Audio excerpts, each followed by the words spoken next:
नमस्कार दोस्तों, आज हम आपको भारत के दो ऐसे अद्भुत स्थानों की यात्रा पर लेकर चलेंगे जहां प्रकृति, इतिहास, संस्कृति और आध्यात्मिकता का अनोखा संगम देखने को मिलता है। ये दोनों स्थान है कन्याकुमारी और तिरुवनंतपुरम।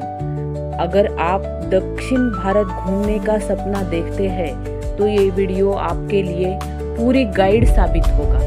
वीडियो के अंत तक बने रहिए क्योंकि हम आपको ऐसी रोचक तथ्य बताएंगे जो शायद आपने पहले कभी नहीं सुने होंगे।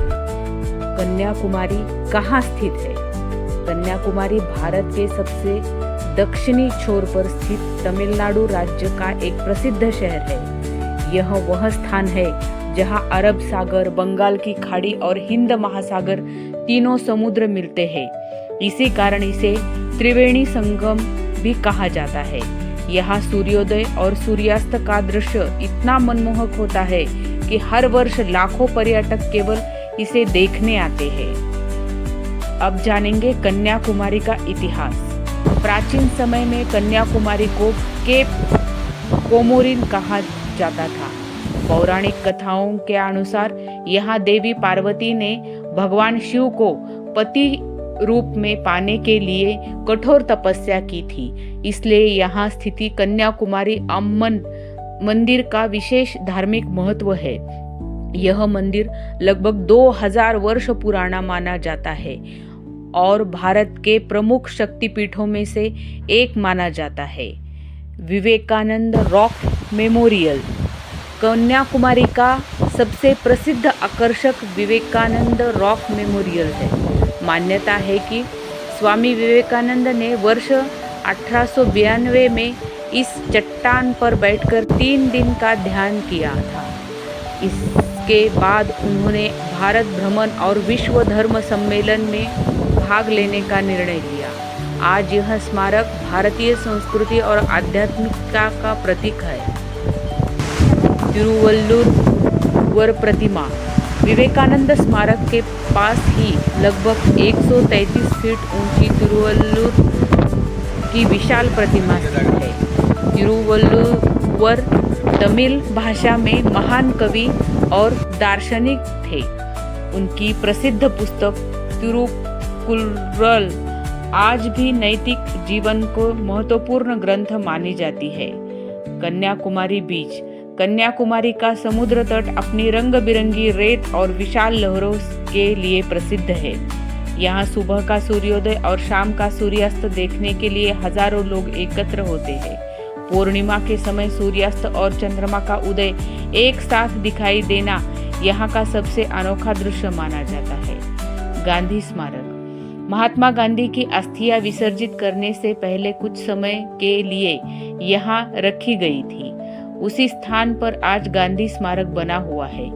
इस भवन की विशेषता यह है कि 2 अक्टूबर को सूर्य की किरणें सीधे उस स्थान पर पड़ती है जहां गांधी जी की अस्थियां रखी गई थी।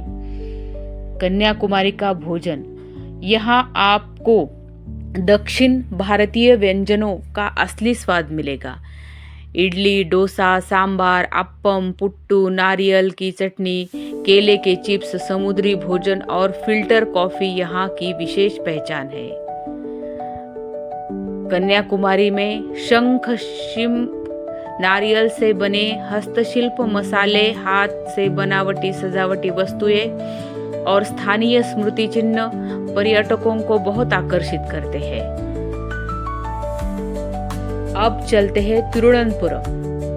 तिरुवनंतपुरम का नाम का अर्थ है भगवान अनंत के पवित्र निवास का नगर।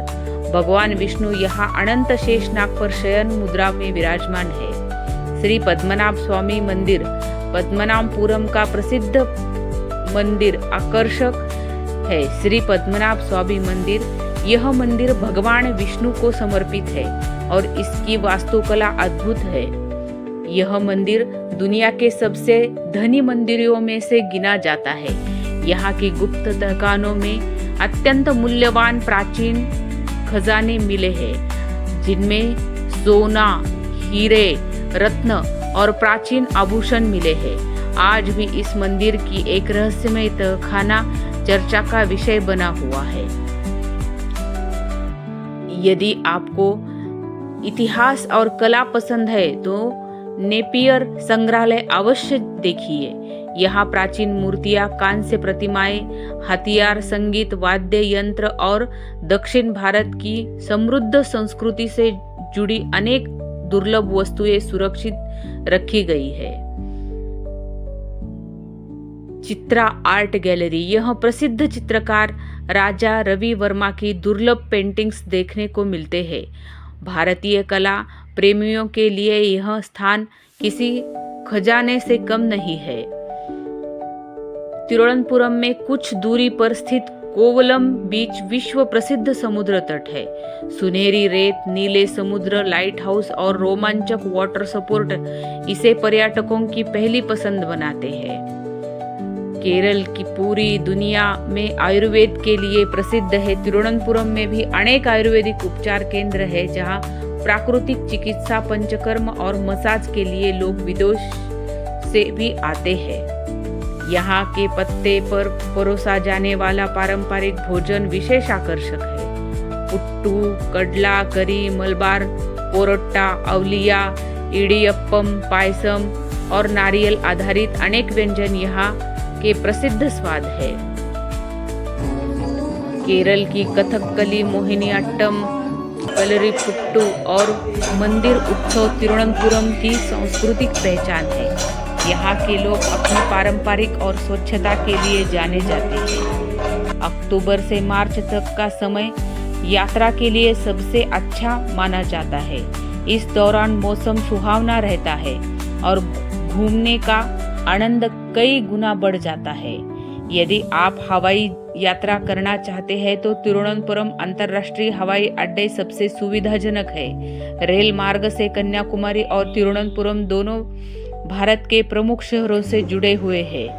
सड़क मार्ग भी बहुत अच्छा है और दोनों शहरों के बीच लगभग 2 घंटे की यात्रा में आसानी से पहुंचा जा सकता है। भारत के सबसे दक्षिण शहर कन्याकुमारी है। यहाँ 3 समुद्र मिलते हैं। विवेकानंद रॉक मेमोरियल समुद्र के बीच स्थित है। तिरुवनंतपुरम के पद्मनाभ स्वामी मंदिर को दुनिया का सबसे प्रसिद्ध मंदिरों में गिना जाता है। कोवलम बीच दुनिया के सबसे प्रसिद्ध समुद्र तटों में से शामिल है। केरल को गॉड्स वन कंट्री भी कहा जाता है। कन्याकुमारी का सूर्योदय, सूर्यास्त दुनिया के सबसे सुंदर दृश्यों में गिना जाता है। यहाँ की संस्कृति, भोजन, प्राकृतिक सुंदरता पर्यटकों का बार बार आने के लिए प्रेरित करते हैं। दोस्तों, कन्याकुमारी और तिरुवनंतपुरम केवल पर्यटन स्थल नहीं बल्कि भारत की सांस्कृतिक, आध्यात्मिक और प्राकृतिक धरोहर के अद्भुत प्रतीक है। यदि आप यहाँ की यात्रा में समुद्र, मंदिर, इतिहास, संस्कृति, प्रकृति और शांति का अनुभव करना चाहते हैं तो ये दोनों स्थान आपकी यात्रा सूची में आवश्यक होने चाहिए। अगर आपको यह जानकारी पसंद आई तो वीडियो को लाइक करें, अपने दोस्तों के साथ शेयर करें और हमारे चैनल को ज़रूर सब्सक्राइब करें। ऐसे ही रोचक और ज्ञानवर्धक वीडियो देखने के लिए हमसे जुड़े रहिए। धन्यवाद, मिलते हैं अगली वीडियो में।